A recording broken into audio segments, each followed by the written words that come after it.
Today we're in Prophetstown, Illinois for round number 4 of the MXC series. As usual, I'm racing the Open C class. Today there's a very small turnout, so they're combining the A and B classes with the C class. In the Open C class, there's 8 riders. Total, there's around 40. I'm not exactly sure which combination of classes the row before us was, but they're off, and now we're up.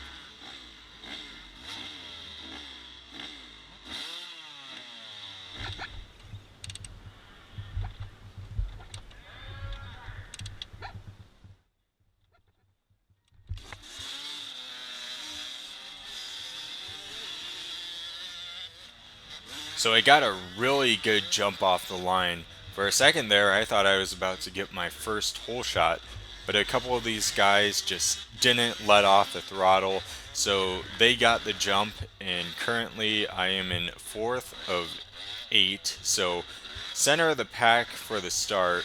This was a very fast Open C class. For the few of us that were there, the guys in the class were really quick. So we come out onto the motocross track here for the start, and we go into the woods here. And then not too far into um, the first lap, we come through these whoop sections here into a fast-flowing single track section. This section has been in pretty much every Prophetstown race that I've ever been a part of. I used to race this track once a year when I was following the Iowa series, but again, I moved to Illinois and now I race the District 17 races, and I'm just starting to get back into the MXC series because they're close, and also these races are a lot of fun. But this has been, again, a section that's been in almost every race that I've been a part of at this track. And it's a lot of fun. It's a little bit technical, but it's nothing too difficult.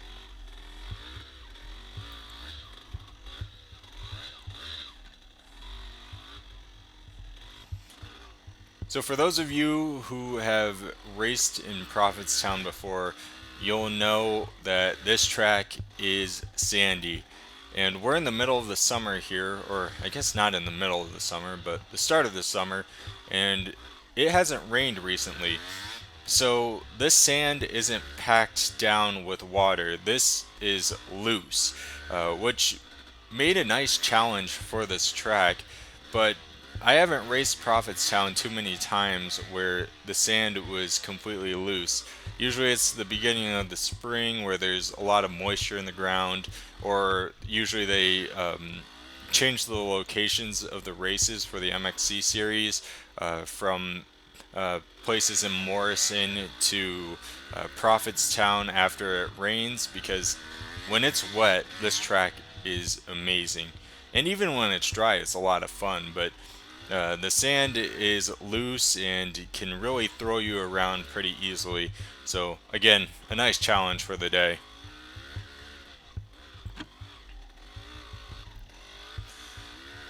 So, again, with a smaller turnout and a very fast class, things were pretty quiet for me today. It was almost like I was just riding by myself for most of the time before the A and B guys came around and started lapping me, which is fine. I mean, this course was a lot of fun just to ride itself, but um, I started this race kind of slow. I was really excited about my start, but I wasn't keeping in mind pacing myself, so I wore myself out quick, and now we're moving into lap 2, and you can see I'm just kind of putzing along here.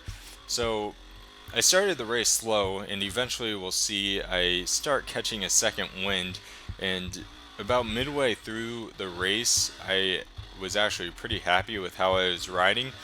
I just want to get back to where I was with Hare Scrambles in season 1. Season 1 was one of my better years for racing Hare Scrambles. I was consistently putting in mid pack finishes, which were really good for me because in previous years I would be lucky to be a third of the class. But then after season one, or during season one, you'll remember I started getting into motocross. So season two, I took an entire year off of Hare Scrambles and just raced motocross. But a quick break from that, the leaders just lapped me here. So those are the overall leaders, double A guys, and you can see they were putting in a really close battle, which I'm sure if we threw a GoPro on them, that would have been an awesome video to watch. Back to what I was talking about, I stopped racing Hare Scrambles in season 2 and only focused on motocross. And then towards the end of season 2, I decided motocross wasn't really for me, and then raced another Hare Scramble. Then last year, I started chasing GP points, but then wanted to get back into Hare Scrambles, which leads us to this year where I am primarily focused on Hare Scrambles. But there are some GPs that are going to be thrown into the loop here pretty soon, because those races are awesome for, again, practicing your sprints and going all out for the short amount of time you're on the track. So again, right now the goal is to get myself back to where I was in season 1 with consistent mid-pack finishes. You know, the end goal for this year, which might be a possibility, it might not, but the current goal is to win a race, and honestly, that would be one of the best days ever if I won a race. It's one of my dreams, and I've imagined it in my head multiple times, but obviously it has not happened yet. But again, at this point, the goal is for consistency. I don't want to win a race and then finish in the bottom one-third of the class for every other race.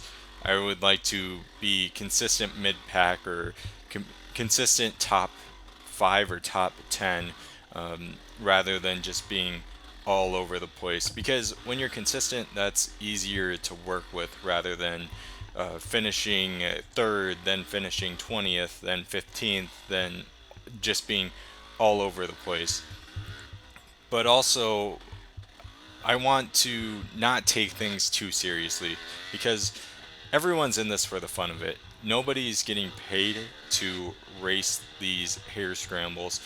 At least I don't think they are. I think if you'd be getting paid, you'd be in the GNCC series or a higher class series like that, rather than these local races. The people who race these races here are the ones who have a love for the sport and are in it for the fun and the enjoyment of being on a dirt bike. So again, I don't want to take things too seriously, because when I just focus on results, and last year is a great example, things just stop being fun, because if you don't perform to your expectations, or if you fall a little bit short, then you just get, or at least I get hard on myself, and then I leave the track in a bad mood. Where in reality, there's people out there who would do anything just to be on a dirt bike and finish in the bottom half of the class. So just keeping the bigger picture, and knowing that I'm here for the fun of it, and I have these goals, but also the main goal, the number one goal every year, no matter what, is to have fun. So with that little rant, the guy who lapped me recently while I was talking about that rant was Noah Steiner, who he's a buddy of mine, and I'll put his YouTube channel up here. He posts full races, and he follows the MXC series mainly. And actually, he might not even remember this, but he was one of the guys who helped me get into this sport. So I don't think I still have the messages, but I came across his videos on YouTube, and this was when I was first finding out about Hare Scramble racing. Originally, when it came to racing, I was under the impression that the only racing was on a motocross track, in which I was too scared to ride. But then I found out that you could race trails, and upon a little bit further research, I found Noah's videos, and then I sent him a message because my next worry was I couldn't race a CRF 230. That was the bike I had at that point. But he replied and he said that I could race pretty much any bike that I wanted to. And then after a little bit more investigation, I ended up getting into the sport. So, Noah, if you're watching this and you didn't remember that story, yes, that is true. You did help me get into the sport. So I ended up getting lapped by the leader of the AA class at the very end in the last few turns.